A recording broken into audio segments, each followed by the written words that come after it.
What's going on, everybody? Welcome to the Everything Paranormal Show. I know it's been a while, but we've got a live show tonight. And joining me is my very good friend, and he was used to be the regular co-host when we were doing this regular. But folks, welcome STACEY TALLITSCH. How's it going? It's going. That's the thing. We got a show. We're doing a live show tonight, so that's really awesome. I hope people didn't forget about us, but we are doing a live show. Of course, up top, Paranormal Underground. You see that the logo up there. That's Paranormal Underground magazine. They were always gracious enough to sponsor the show. So, guys, if you want a great magazine, go check them out. So tonight, what are we going to be discussing? You need to know this, so don't go anywhere. Stick around, okay? We are going to be discussing, what to do.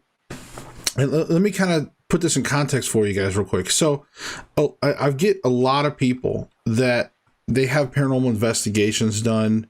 They usually want to get rid of paranormal in their house. And so they have investigators come in. A lot of times it ends with some type of cleansing. Sometimes they bring in religious figures. They do cleansings. Or sometimes some people take matters in their own hands and they go through and they cleanse their home. And then a few months later or a few weeks later, or who knows when, but at some point, the paranormal tends to come back. So a lot of people are like, I don't know what to do. Paranormal keeps coming back. I understand all the other stuff, and it's kind of a subject that sort of gets overlooked. Everybody likes to talk about the glamorous side of ghost hunting and paranormal investigating, but the cleanup work and the work you have to put into everything after the investigation, that's important. And that's something I really wanted to discuss, is some various things to identify what might be going on and what you can do about it, and different methods. Some people may not want to completely get rid of paranormal. Some people might want to, they don't want it to come back, period. Either way, we're going to discuss all the options. So I think if you guys stick around, because you're going to want to know all this information. And if you guys have any questions, by all means, pop them in the chat. Because we're here to interact with you as well. So shout out to everybody. STACEY, so yes. What do you think about the overall subject? I don't want you to get into the weeds too much yet, because we're going to get into it, but what do you think about the overall subject of returning paranormal? Well, I mean, it happens a lot because people don't know how they got it in the first place. It's like not understanding how it is that you catch the cold over and over and over again.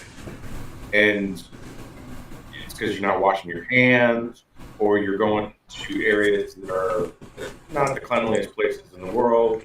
You're dealing with a lot of money, cash, different things like that, and you can't understand how it is that you keep getting sick. Right. And it's a lot of the same kind of thing. It's not only getting rid of the initial haunting, but it's not getting repossessed, I guess, is the way to think about it. But it comes down to understanding what it is that you're doing that brings the spirits back. Yeah. And so guys, what I want to talk a little bit about, and I'm going to and as we go through each thing, STACEY will be able to add his specialty and his expertise. And guys, if you want to take some courses and you want to learn some more, STACEY is the man to learn from, because he has courses in like remote viewing. He's got courses even in like prep, right? So like prepping courses, guys. There's a link in the description. Go down there. Go check them out on Udemy. I just wanted to throw that out there to you. So, all right. But hell of an instructor. So if you want to learn some stuff from him, go check out. He's got a ton of courses. Okay. So let's kind of go with like the basic. I want to start with the first main scenario, which a lot of people face. And then we'll start digging into some different variables. So I think the main one is that people reach out. They reach out to somebody like myself, a ghost hunting team, and they're like, "Hey, I'm haunted. I got this activity. I got kids, whatever it is," and they're like, "Please come in here, check it out, and how can we get rid of this, or can we make it stop?" Whatever the case is.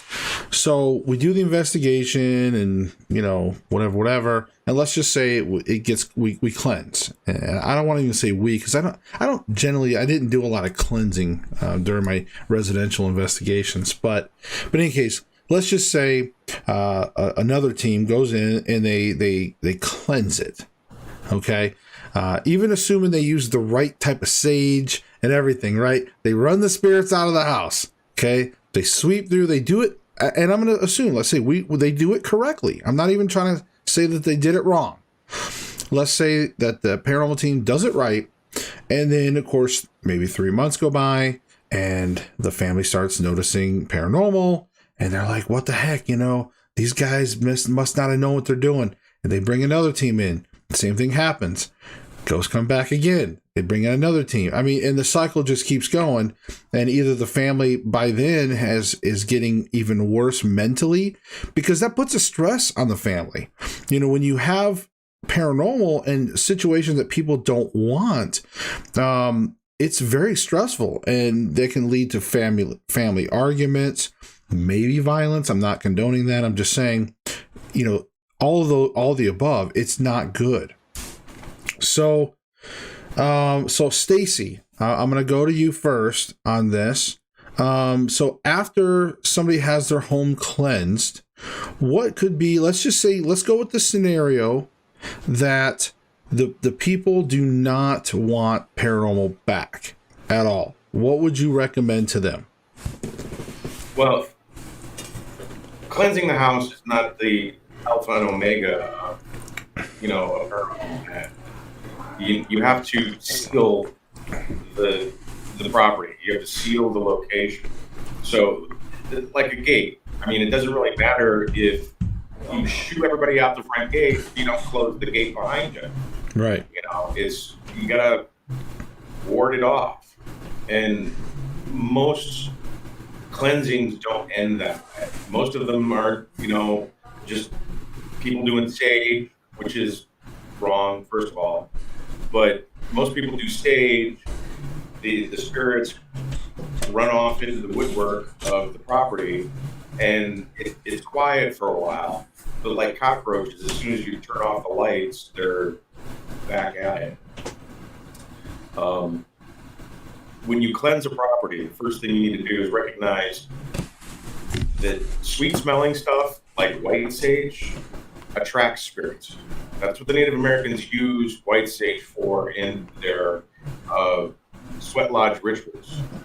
White sage to attract spirits so that they could do their spirit journey. To get rid of them at the end of their sweat lodge, they would use brown sage. Brown sage smells like ass. And that's the rule. If it's sweet smelling, it attracts. If it's repellent, it repels. The Egyptians, in the morning, they would burn frankincense. Very sweet smelling stuff. Beautiful. At sunset, they would burn myrrh, which smells like ass, because it sends them away. And that's the rule. Most of the time, one of the best things that is really cheap and you don't have to burn is camphor. Right. They have little tablets. It's like $5 for 5 of them at Walmart. And it smells like Vicks Vapor Rub. Because that's the active ingredient of camphor in Vicks Vapor Rub. You boil that on your stove, your whole house smells like Vicks. They hate it. It burns them, and they flee. Then you ward off the place. And you can do a number of different things. Pine sol, because pine, evergreen, and one of the other bushes. Evergreen, how you have One of the other wreath, bushes. Evergreen wreath, yeah. An evergreen wreath you put up your door at Christmas time. That's a cleansing to keep spirits away from crossing the threshold of your house. It's German folklore, but it works. Having evergreen or pine saw has real pine oil in it. You wipe your door frames, clean your floors, your windowsills, the corners with pine saw, and spirits hate that. It literally burns. So they'll stay out. They'll won't cross the threshold. You can use iron spike in 4 of them on 4 corners of your property. Right. It literally creates an invisible barrier. They won't cross that either. So, like, okay, let me clarify on the iron stakes. So, if you went to 4 corners of your property and you put an iron, let's say you got a hold of 4 iron stakes, and you put those in the ground on the 4 corners of your property, do you have to like say any voodoo words? Do you have to or do you just put them in the ground and then that's it? Like, you can pray over them. The best thing in voodoo, you create a prayer or a spell on a piece of paper. You put the spikes, which are typically railroad spikes. You go to the railroad tracks and find them. They're all over the place. You can take those, put them in a pail or something that's non-flammable, pour rubbing alcohol over the top of them, set fire to it, and throw the prayer onto the fire. Let it burn. Alcohol burns really quickly. So let it burn off. It impregnates that iron. So you then take the iron spike and then you put it on the 4 corners of your property. You just pound them into the dirt. A shoehorn, horseshoe above the doorway. Doesn't matter whether it's facing up or facing down. Doesn't matter. That is painful for them to cross too. It eats up in their existence. It's like red hot. So they won't cross the threshold there. Warding off the property prevents more spirits from coming in after you cleanse it. Right.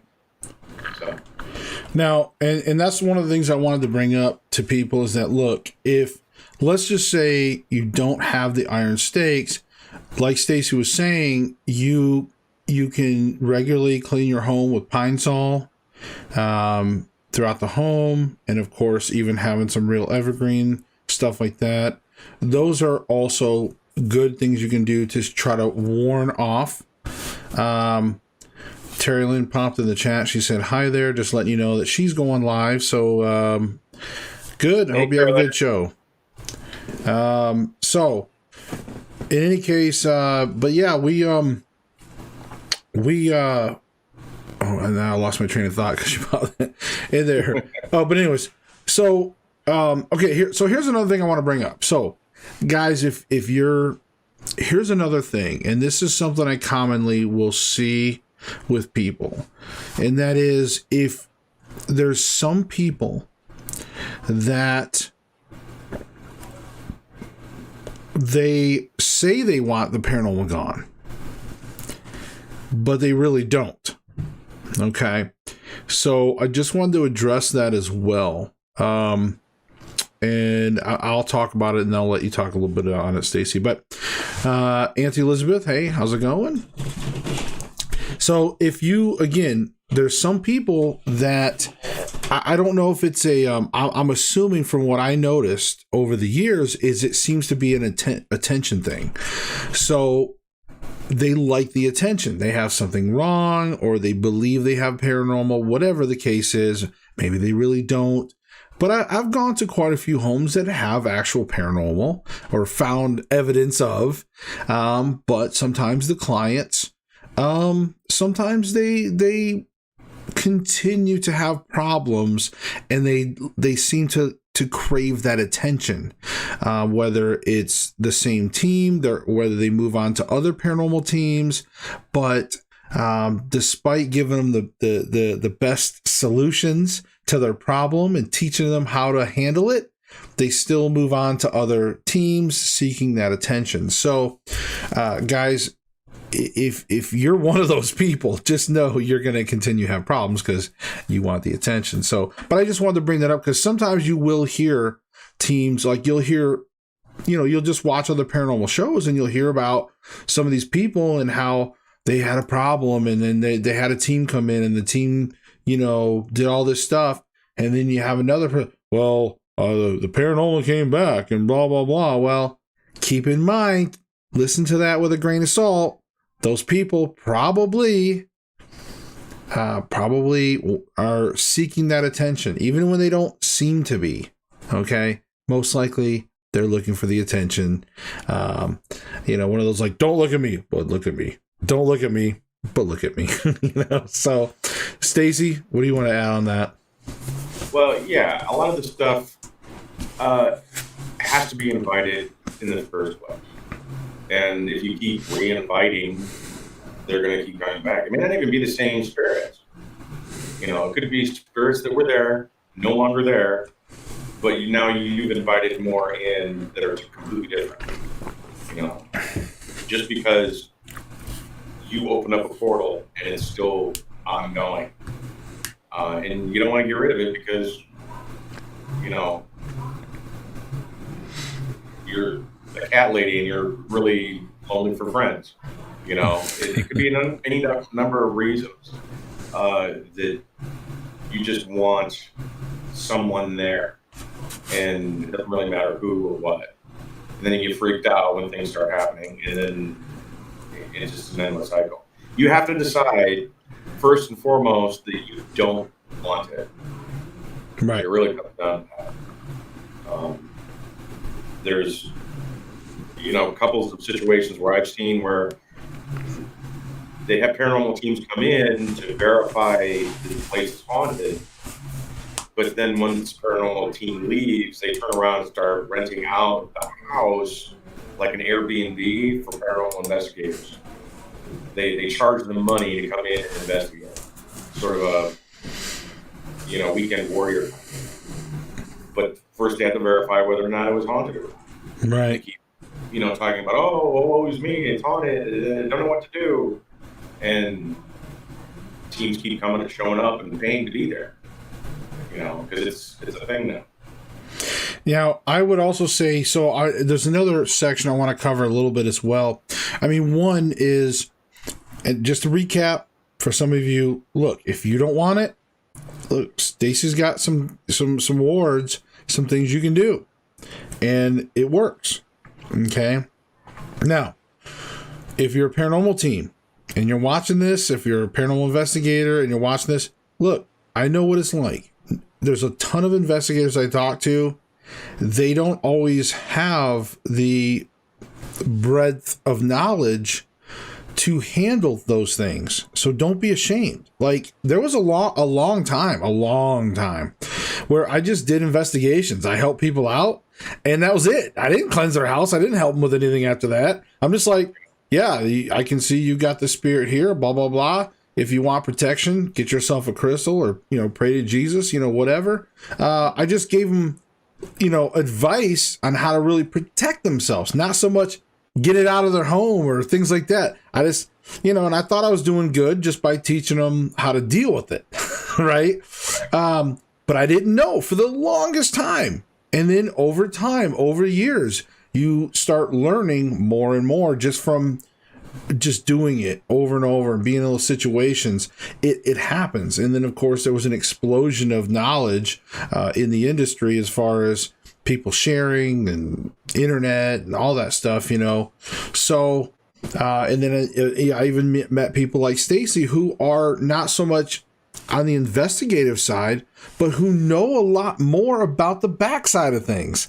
So it's like, I'm on the front lines, he's on the backside, like the tech support, And so sometimes you form those alliances where, like, the knowledge I had learned, he was able to start filling in the blanks and teaching me more things to another level on those type of stuff. And it's okay. And so, and then like he's learned from me the frontline stuff when I can actually tell him some of these things that I experience and, on that frontline basis. So those are all things that if you're a ghost hunter watching this, don't be ashamed. And if you have questions, reach out, just say, hey, I got this case, whatever. Reach out to me, reach out to Stacy, whoever, but reach out. And we're always happy to be like, hey, this is what you do. Or maybe if you forgot, you don't want to watch the replay, hit us up and be like, how do you do that ward again? How do you do this again? Or what about this situation? Sometimes there's unique situations. So right. I want to give you guys another unique situation. Maybe this fits some of your all's home. So in our home, we actually want, or not so much want, but we allow for paranormal. So we have like a partially like blocked off home. So like we have our bedrooms, we have certain places that we live, like our living room and stuff like that. We have those protected with certain types of crystals to keep off negative energy and those type of things. So we protect ourselves where we sleep, where we're most vulnerable. Also some of the places that we hang out in our house, just because we want to have our own private time. But now there's certain parts, like our hallway especially, and certain areas of the home downstairs, where it is open for visitors, I like to say. So, and I've used this in other broadcasts, but I almost think of our home sometimes as a little bit of a stagecoach. And just like if you've seen any of the old Westerns or, episodic shows, and they had the wagon trains or would come in, or the stagecoach would come in and they'd bring that special guest or that for the episode, and then they would interact with the town, and then they'd leave, and they leave on a stagecoach out of town, and that's kind of how I look at our house, is that sort of stagecoach for paranormal. Every once in a while, we'll get a paranormal visitor. They'll start making noise or doing things in the house, and we know as a family, my wife, she'll start to notice things. I'll notice things. Sometimes we don't say anything to each other. We're just like, Then all of a sudden, a couple of days of it, we're like, hey, did you hear that last night? Like, oh yeah, I had this happen last night. Like, oh really? Like, oh, that makes sense. Excuse me. So, when that happens, here's what we do. So that's why I wanted to give you guys an example of like a partially protected home, because some of you watching this may want that same thing, or may allow that same thing. Maybe you want to have some visitors. Maybe you're expecting some relatives or something, right? But you want to also kind of protect yourself when you sleep. And there's some additional things we can talk about, personal cleansing and stuff a little later as well. The bowl of water by your head and stuff. We can talk a little bit about some of that as well. But to finish up my point real quick, and then I'm going to turn it over to Stacy on partial homes and a little bit of cleansing stuff, is what we do to sort of keep the spirits on that wagon train or that stagecoach and moving them on out, is, for us, it's usually acknowledgement. We acknowledge them. Usually we will open up a communication session, most of the time with dowsing rods. I mean, if you're not a dowsing rod person, you can use a variety of methods. Even Stacy and I were talking the other day of some old school methods. You can do the knock method. Anything that you do to elicit an intelligent response, you just have to tell the ghost what you would like. You could, again, for example, you could say, hey, knock. I'm gonna go through the alphabet. If you want to spell something out, you can knock. Sorry, I just heard Terry Lynn yell from upstairs. She's playing a scary game. So anyways, but you could, say, hey, can you knock, when you get to a certain letter, and you could go through the alphabet. Or you can say, hey, knock once for yes, knock twice for no. Those type of things. Dowsing rods, yes, no questions. right? Spirit boards. You can get out a spirit board. A lot of people are afraid of the spirit board. Oh my God, it's a Ouija board. Oh my God. But if you open and close the session correctly, then you don't worry about these things. All these things, as long as you open the session, basically opening the session is you're inviting, like Stacey said earlier, I'm tying it into what Stacey said. Paranormal's there, you have to really invite them. It's intent. So you're basically inviting them to communicate with you. And then when you're done communicating, you're letting them know that you're done and that they need to go back where they were from. And you're closing that door basically. And so as long as you do that, any form of communication device you use, you're shutting that door, you're closing that portal, you're ending the session. And that's very important. And then we ask the ghosts to move on. So we acknowledge them. And a lot of times all they want to do is just to say, hey, I died and I was in an accident, a few years ago, whatever. They just want to kind of let you know something. And then that's it. Most of them that's it. And then they're gone.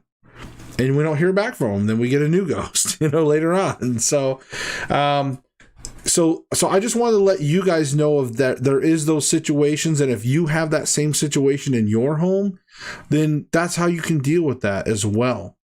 And I'm going to let Stacey talk a little bit about some extra tips while you're dealing with that. Stacey, I definitely want you to kind of include that paranormal baggage or spiritual baggage as well. Well, yeah, spiritual baggage is pretty much all of the stuff that you deal with that is negative emotionally. Every one of us, we deal with the public in some way, whether it's go to Walmart, go to the bank, basically be out into the world. You come in contact with, not even physically contact, but just close proximity. You pick up a lot of the crap that other people have on them too. It's like being a lint brush. That spiritual baggage allows negative entities to follow you wherever you are, because that's food to them. Negative entities. Higher level spirits don't really need that so much, but lower level spirits, which are basically people who've died but have zero spirituality to them whatsoever. They're earthbound, invisible people. They're nothing. They're not demonic. They're not angelic. They're just people. And a lot of times those people happen to be assholes. They're not demonic. They're just assholes. So, well, but now I will have to say though, good spirits can sap your energy as well, because they're trying to communicate and get your attention. So anyways, I just wanted to throw that in there. Yeah, they do. And it's not intentionally to cause harm.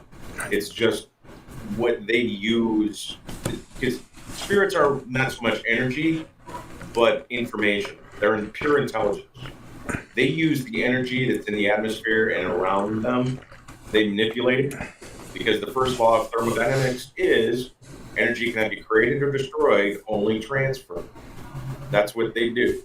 They'll take the energy that's on you, your aura, and use it to communicate, use it to move things, use it to hide things, and even transport things individually.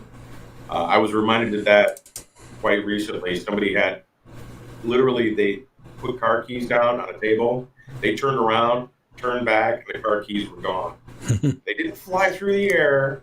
They didn't clank against the wall someplace. They disappeared here and reappeared over there. And spirits have the ability to do that sort of thing by taking the ambient energy that's in the room, which also includes you.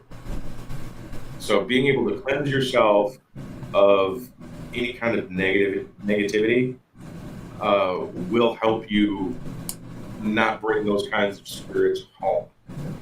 Because if you got a really nice home, they're not going to want to leave either.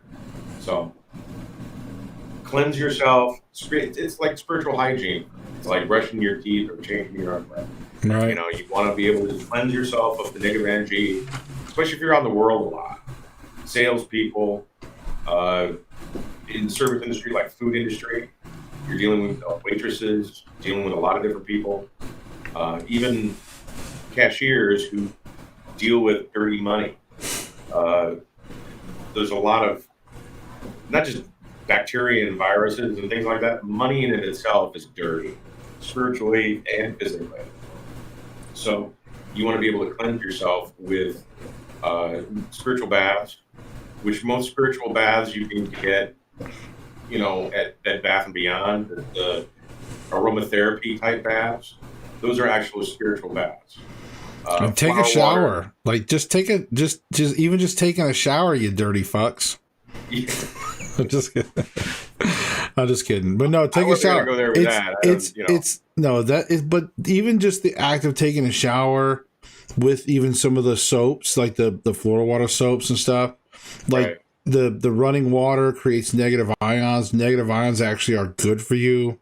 But it's almost like a baptism, as well. It's just out with the old and with the new. That just is so refreshing as well. So anyways. Yeah. Showers are awesome. I prefer showers. But I don't like baths. I always feel like it's like a human stew when I'm in a bath. Like I'm bathing in my own dirt that's now off of me. And, so anyways. Yeah, I'm right there with you. Really, I've had that conversation with my wife.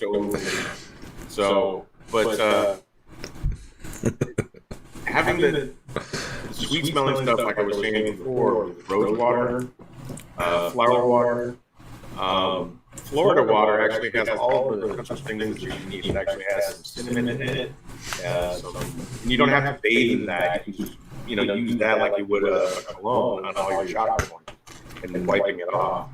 It gets the cobweb out. Cleanse that off. Doing that around the house, you can use the flower water around your house too. It's actually like holy water. You take it from the bottle, just start shaking it like the priests do, and negative spirits will run for the hills because that stuff is awesome. Yeah. Now, I want to take a moment, since we're like maybe halfway through the show roughly or something, but I want to take a moment for a couple things. And one is, first and foremost, I would like to acknowledge the passing of my good friend Rich Wheeler. For those of you some of you that watch this show, or if you're watching this on replay, maybe but you've probably seen him on here. He was my guest a few times, and I also used to be on his show that he had. So he passed away at a young age. He was a good friend of mine. Again, I'm not going to go into details. I know his family it was just recently, a few weeks ago. I didn't really have a chance to truly bring it up. But BRS Media, the Big Rich Show. But yeah, he was a good guy. He really was, and he was struggling medically and toward the end with some stuff. But we're gonna miss you, Rich, and hopefully you're watching. I don't know if you came by shortly after you passed that one night, but if it was you, then you're welcome to come back and say hi, because we definitely going to open up some spirit communication here soon. But in any case, I wanted to make sure that you all know, if you didn't know, but if you do happen to go on Facebook to BRS Media, basically send some love his way. His mother is still there. She's not in the greatest health. She was struggling a lot through everything. So we just want to send prayers out to the family for, he left behind, child or children and stuff too, like mostly older, but he left behind a family, basically. And it's sad, so guys, send some prayers out that way also. So I just wanted to let you know that. And moving on, we're going to try to get some more positive news. So, but for those of you also that may be watching this, if you had a chance to meet me recently at the in Withville, I was able to do like a meet and greet, sell some books and crystals and stuff at the UFO Fest in Withville, Virginia. So that was really cool. I met a lot of cool people out there. I mean, I love when I get to go to the conventions. Like, it's so cool because, like, I saw some really cool outfits, you know, there. People were dressed up. And it wasn't like a bunch of like just green alien type stuff either. Like, it was some really inventive and cool costumes. Just really enjoyed things in general. Oh, and I gotta give a shout out to Ghostbusters. So, dude, let me just tell you.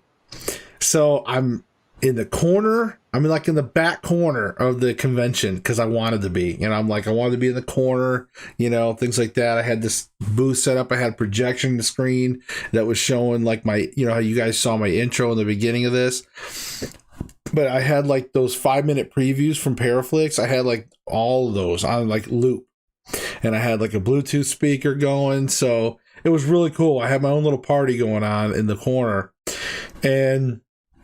But I gotta tell you, man, like I crossed all the way. As soon as I saw them come in the entrance, man, I could see the proton pack on the back of this dude. I saw the outfit, I saw the proton pack, and I saw another one. I saw a couple of them, but I saw the one for sure. And I'm like, oh, I was like, dude, oh my God.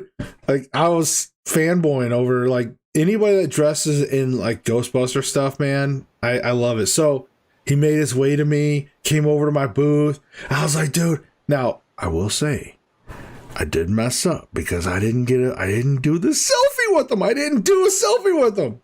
But we did talk. He hung out at my booth, man. Guy was so cool. And his son and his wife. I didn't meet his wife. I think his wife was somewhere else, and I think the thing was getting heavy for her. But he built the proton packs himself. And they looked badass. Like, they looked real. You know, like they were plausible. And he had a nice jumpsuit. He didn't just have like some jumpsuit from like Spirit Halloween or something, okay? He had like an actual jumpsuit with patches and shit, man. It was awesome. He had his name. We had Spangler. We talked about the new Ghostbusters Afterlife. We talked about how we cried, all that stuff, man. It was so cool to meet him and talk with him. I was just like, and this is just like some dude that dressed up, but like, to me, he might as well have been in the movie. I loved it. I love when I get to see stuff like that. So I had to talk about that. One. So, Stacey, have you ever met anybody that dressed up as a good Ghostbuster outfit? No, I haven't seen any LARPing, stuff outside of a Renaissance fair. Right. I guess it's really common in Comic-Con, but I haven't been one of those either, so it's all been quite boring. Saw a really good Star Trek outfit, and it was from the original Star Trek. So, and he was a red, so doomed to death. But hey, had the phaser. So that was really cool. But man, there was something about, and this dude had a pretty good height on, pretty like, you know, I don't want to say intimidating, but it was really cool. I really enjoyed that one. But yeah, all of you if you're watching this from the UFO Fest, anybody that's watching this, it was nice meeting you guys. Like I said, I don't think there was one person I can think of that I had a bad experience there. I mean, everybody there that I met was nice, one way or another. They were, even if it was just a brief encounter, or whether I had some people coming back. I had some people coming back multiple times, you know, stopping by. Some of them were telling me some cool stories. Like I said, I got to autograph some books. It was such a good time. But I wanted to take a moment and acknowledge those things as well. And also, too, guys, if you haven't, if you guys like scary gaming, if you notice on my channel, I have been doing some like scary gaming type stuff. Been VTubing lately just for fun on Twitch. But guys, if you like scary games, go check out BeyondDeVeil. So BeyondDeVeil on Twitch. That is Terry Lynn's channel. She's out there and she's been gaming and she's up there right now. In fact, don't go watch hers. So right now, stay here and watch ours. So don't go there. But no, she's streaming right now. In fact, playing, I think it was Five Nights at Freddy's, something or another, like part 4 or something. I don't know, something that she could play. But guys, I just wanted to give her a plug. Definitely go check out her stuff. And she also does it on, she uploads them to YouTube as well. You can look at her BeyondDeVeil. I think there's probably links in my comments. So, all right. So guys, let's get back now that we kind of took a moment to talk about some of those things. Let's get back to the paranormal stuff. So, all right, so just to kind of recap, so we kind of told you what to do when you don't want ghosts back. We kind of told you what to do when you partially want them back, and we also talked about the people that kind of cry wolf all the time. So you just gotta remember those type of things for sure. Now, I'd like to spend a little bit of this back half of the show about getting into some identification, just kind of recognizing some different things, maybe even some myth busting on some things. So you might say, Josh, how is it that you guys seem to know how to get rid of ghosts or how to do this, how to do that? Isn't there like no facts based with paranormal? And that pretty much is true. Okay, that pretty much is true. It's mostly pseudoscience, right? However, what you have to remember is this is also stuff based on experience. And experience, so it's kind of like if you do a certain thing over a period of time and it doesn't work, then you can pretty much say, hey, this doesn't work. If you do something over a period of time and you have proven results, or at least a track record of results, then you can say, hey, Pine Sol wards away ghosts. All right. These things that STACEY talks about, these things, they work because they were done however long ago at some point by somebody, all these things. And these are things that have been passed on, learned, written down, things that this is why they work. They, versus some other mumbo jumbo that people just tell you, some kind of like folklore or something. These are things. This is why it's important to really do your research and to learn these things. And again, experience. That's why I tell people all the time. It's like, look, when you go out and you do investigations and you're in haunted homes, you're in haunted locations over and over and over, you don't have these wild theories about goat people and all this other craziness because you don't see it. You see certain things. You see dark shadows. You hear or capture EVPs.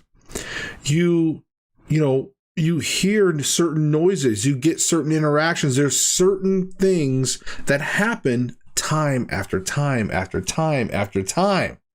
And that's where your experienced ghost hunters teach you these things. That's where they can say, hey, and that's where my theories fall in. My theories fall somewhere in that middle area because, when you hear all these wild theories about this and wild theories about that, like, yeah, that's kind of cool. And some of that seems to be like plausible, but realistically, when you're going to these haunted locations over and over and over and over, there's just certain things that ring true that are like the same thing every damn time. So that's how we know, and that's why we pass these things on to you. So I just wanted to kind of clarify that a little bit as well. STACEY, do you want to add anything on experience versus facts and all that too? Yeah, well, I've noticed that people who start off in paranormal, what they think they're trying to do is something that will never be accomplished. They think they're going into the paranormal to prove the paranormal exists. That will never happen. Science will never actually say, oh, you were right all along, we were wrong, paranormal exists. That's never going to happen. It won't. They'll acknowledge that it exists, when they discover something about how it exists. And since they're not looking, it's never going to happen.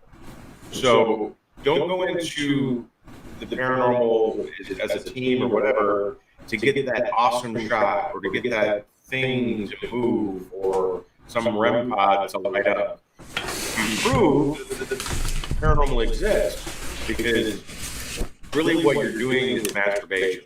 It's not going to get you anywhere. Paranormal exists. Just accept it. Just acknowledge it yourself, and then use that to elevate your own damn self. You want to learn something about the dead? You want to learn something about yourself? You want to educate your own spiritual understanding? Awesome. Go there. Experiment, ask questions of the dead, use the tools, the divination, the Ouija boards, the yes-no stuff, the dowsing rods, pendulums, even the knocking method we're talking about. Communicate with them, because they're people.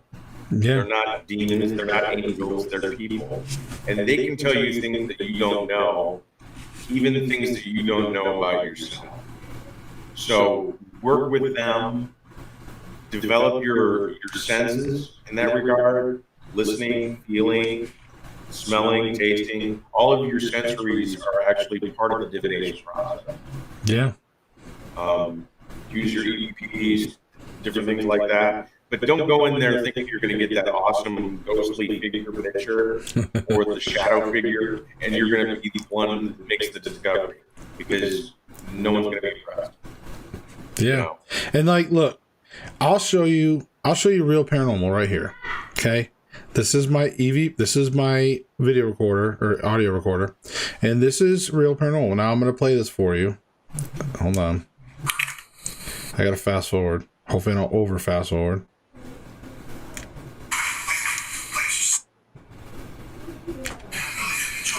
So I'm going to show you this.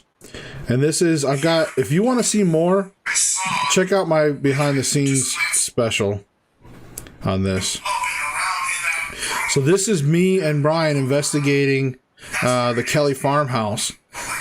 And, all right. You're going to hear this woman laughing. Can you all hear it?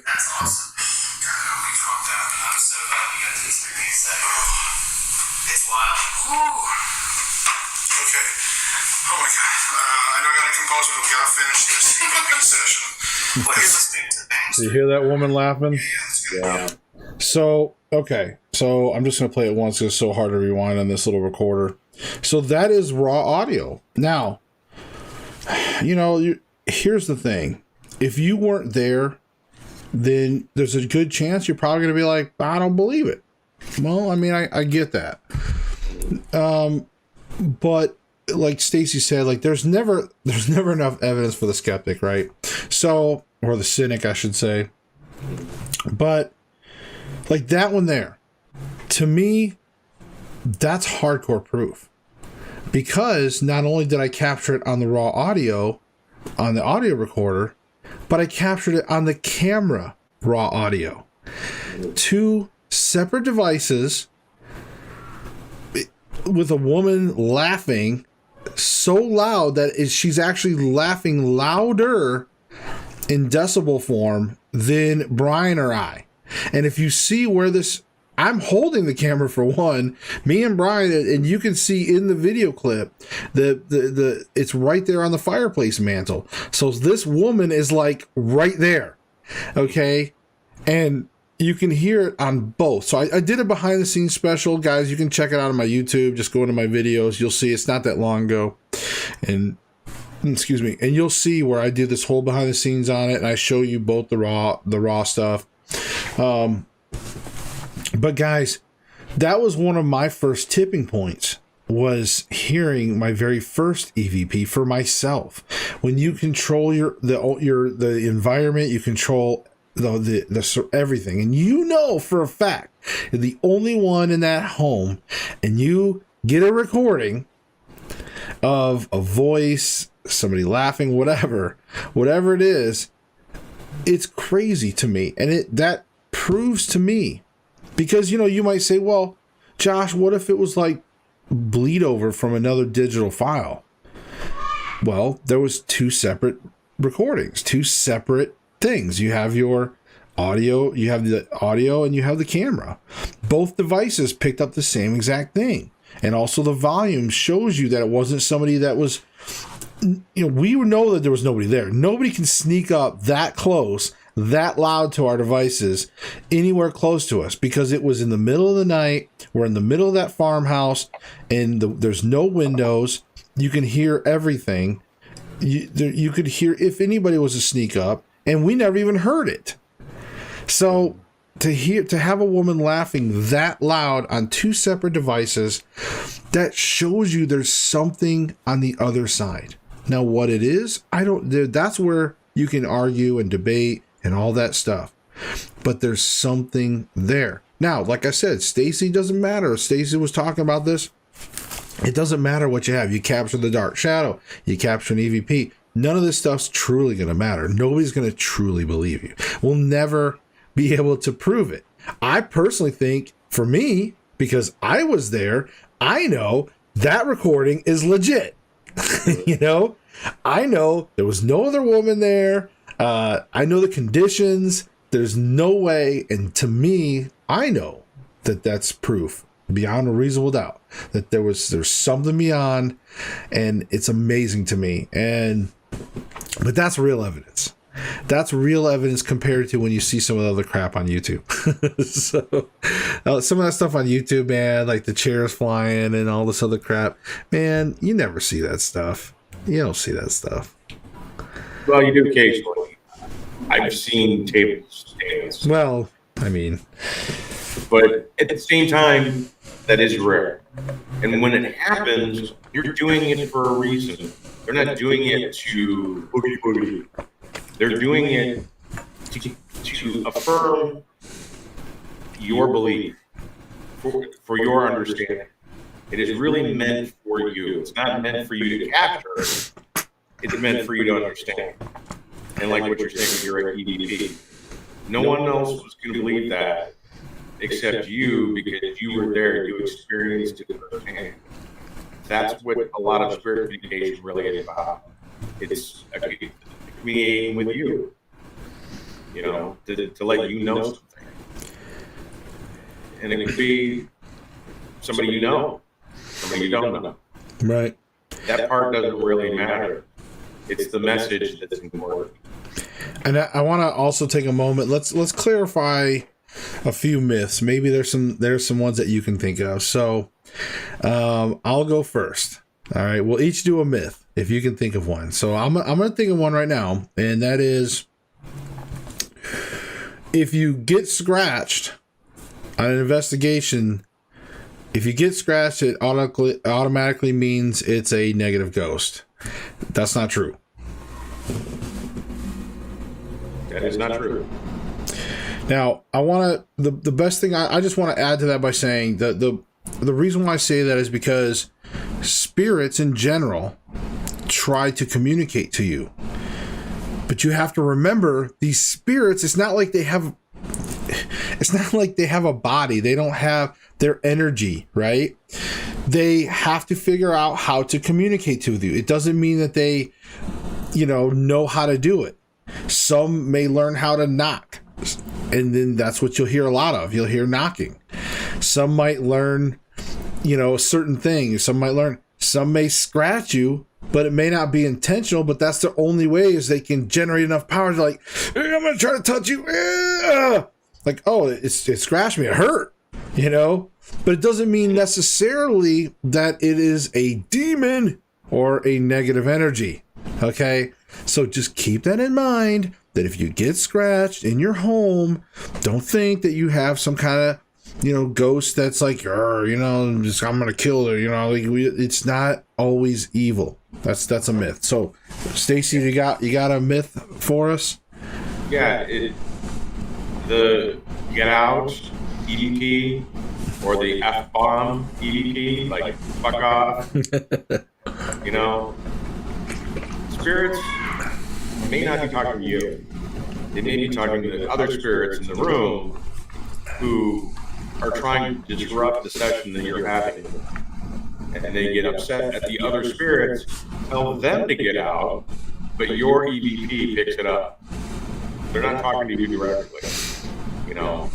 So in a sense, not everything is about you. Right. You know, whatever they say, they may be communicating with others, other spirits as well. Right. And the EVPs pick it up. And a lot of times too, with the way that the EVPs are structured sometimes, I don't always think, I think you're only getting parts of a sentence sometimes. I mean, I do think that, yes, sometimes there's a name or a number. I know a guy was just showing me, Squeamish Cactus on Twitch was just showing, he took me to his page. He's got like hundreds of EVPs, a paranormal investigator. And he was showing me some, and there was like one that directly answered. They were like, you know, how many spirits, whatever. You could hear somebody already answer. Yeah, there was like actually 2 spiritual answers. It was pretty cool. But you could hear like 6 from almost like a woman, but then you could hear like a child say like 6. So like, and so yeah, I think that sometimes you'll get one word answers, but then sometimes when you hear these, you know, things, and you know, it's like, be there. What? Huh?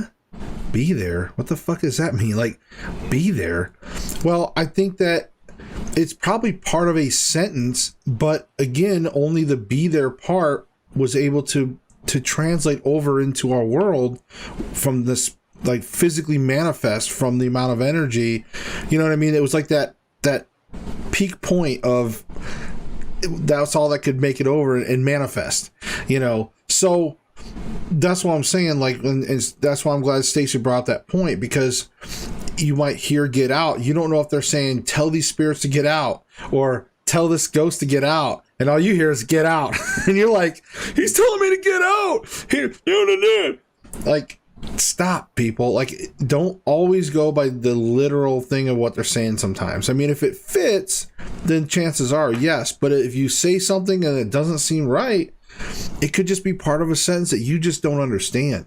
And not only that, you might ask a question, and like the whole be there, like, I'm just using that again. Like, if you capture like a be there, like, you know, and you're like, I asked him his name. Why does it say be there? I mean, it's not, you know, and maybe that's confusing to you. But remember, that may not be the ghost's priority. He's trying, or she is trying, that spirit is trying to communicate and has other priorities than you just asking his name. It's going to try to tell you something, you know, because it may have limited time, limited amount of energy, these type of things. So it's going to say whatever it's going to say half the time. But I just wanted to throw that in there too, because that's one of my specialties is EVPs. I love that. My favorite thing out of all the evidence in the world, they're like, Josh, do you get a lot of evidence? Nope. Except for EVPs. EVPs are one of the best things I get. Most of the time, I at least get one EVP for every location I go to, if not several on certain. That's usually how I know when you come back and you get like 5 or 6 EVPs. You're like, hell yeah, that was a good place. But you don't know it when you're there. A lot of times it's pretty boring. Yeah, that's the reality for ghost hunting. So, A lot of sitting in the dark. You know, that could be a myth right there, actually. Ghost hunting is exciting. Yeah, you're not John Constantine. The reality, nope, it's not. Yeah. With all that being said, if you see the words "get out" in dripping in blood on the wall behind you, you can go ahead and take that at face value. You know? Yeah. If it's written, and dripping in blood, we'll take that one at face value. Get out. You just start beating feet. You leave. The next day you come back, and the ghost finished the sentence and says, "I'm going to get out." Like, oh man, I thought he was talking about me. But okay, here's another myth. Children voices are not always children. Be scared of the children voices. I feel like in most of all the times when I have had a child voice, in most scenarios, it usually seems to be where there's sort of negative or foul energy. I think it's a trap. It's a trap. So that's what I've kind of noticed over the years. Stacy, what about you? Well, it really all depends on the haunting.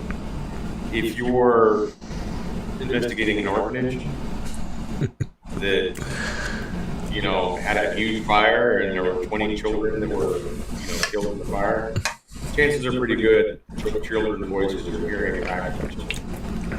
But if you're suddenly getting children's voices in your own home and it's a brand new property, yeah, you might want to be a little bit suspect. Well, and I think in between what I said and what you said, I think the in between on that is, I also think it's if the child is trying to gain favor from you, if the child is trying to get you to do something or asking for help, that's usually the trap. If it's just a child just communicating, then chances are it probably is a child. But it's when they start trying to lure you into something, that's when you have to kind of step back and be like, whoa, okay, something's going on here. They're playing with the toys, rolling the ball down the hallway. Not a big deal.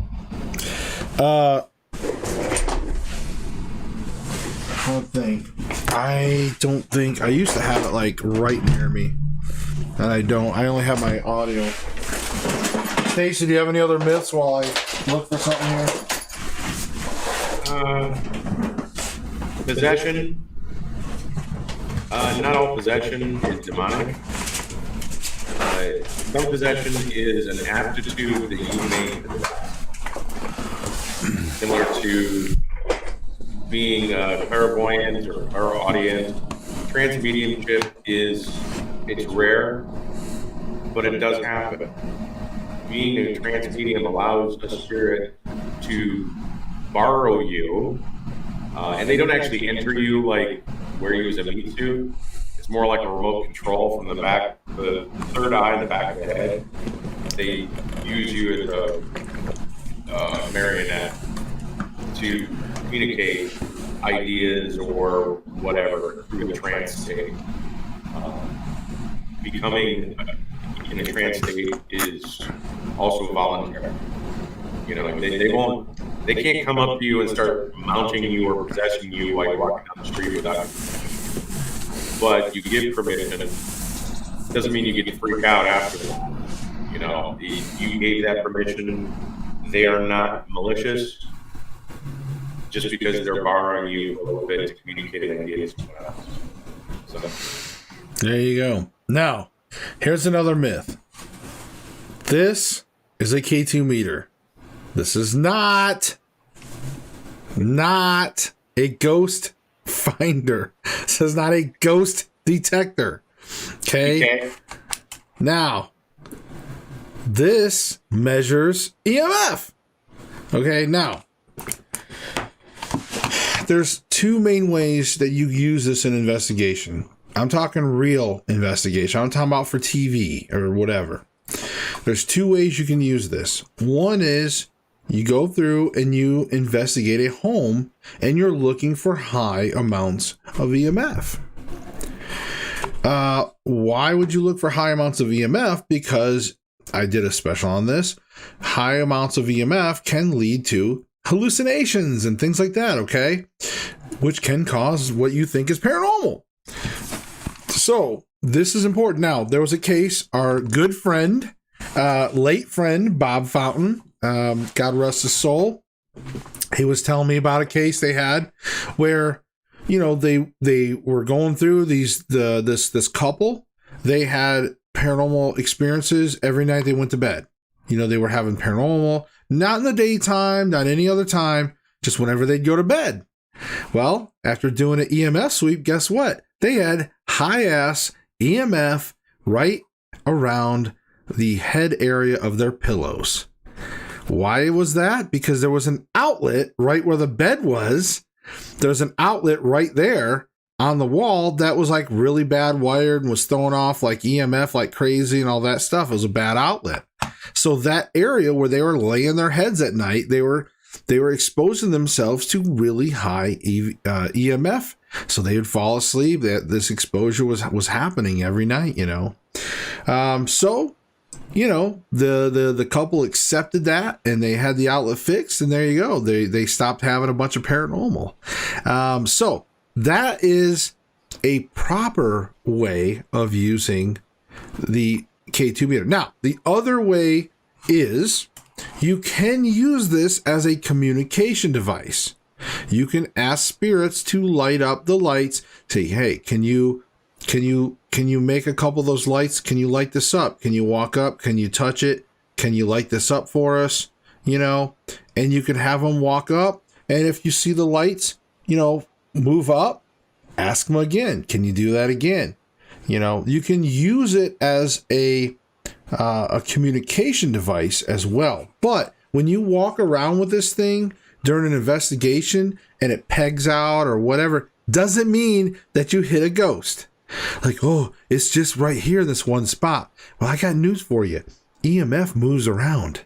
Okay? It's not just in the same exact spot.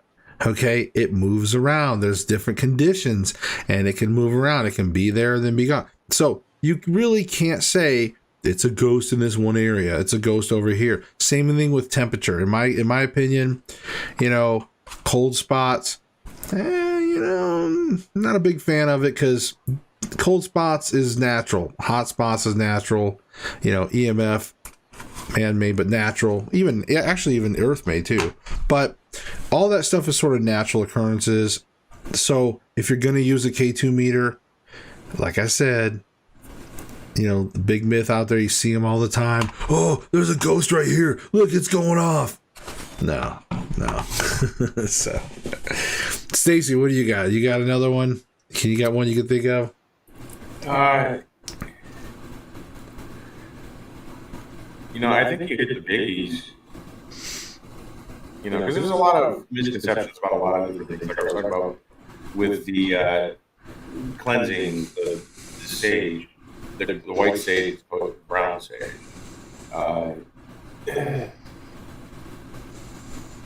Misconceptions of what spirits actually do. Like at night, if you don't have your bedroom warded off from spirits coming in, they will. They'll come in the middle of the night while you're sleeping. It's actually like Pirates of the Caribbean. When it's nighttime here, it's daylight there. It's the opposite. Sunset is sunrise, and sunset is sunrise. Like, you flip it upside down, Pirates of the Caribbean. So it's the I bet they're all day. fucked up. I bet they're all fucked up if they're down in Australia at night. Yeah, well, it's because they're not only backwards at night, but now they're down under. They're upside down. they're all going to be fucked up. But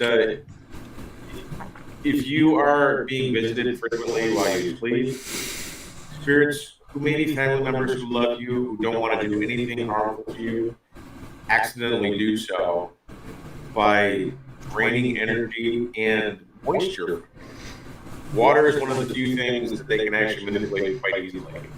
Since you are mostly water, they can actually dehydrate you by visiting you and coming in contact with you. If you have a glass of water or a bowl of water underneath your bed, not only will it prevent them from dehydrating you, but it will also protect you from spirits that are malicious.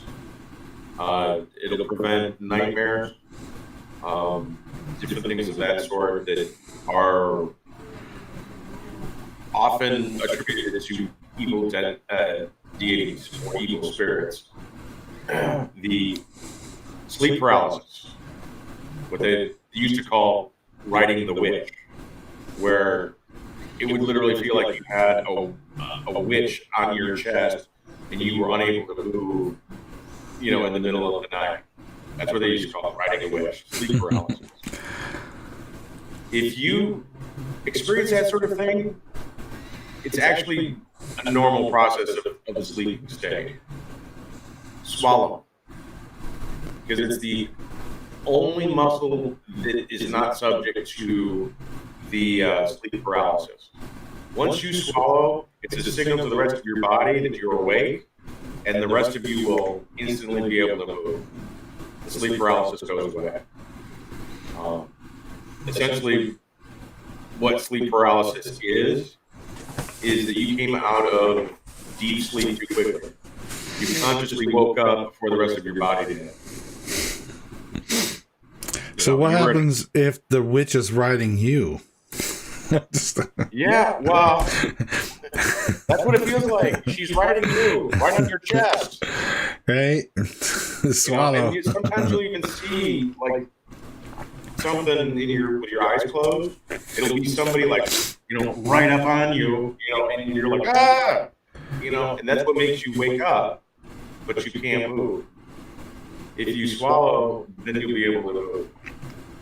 So. Yes, and I'm definitely not trying to make fun of anybody with a sleep paralysis type condition. So these are serious things, and if swallowing doesn't help or whatnot, like I said, definitely seek some medical advice for sure.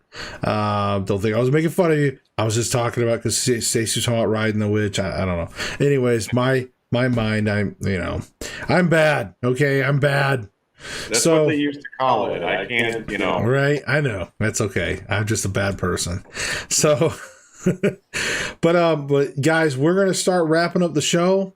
I hope all this information helped you guys.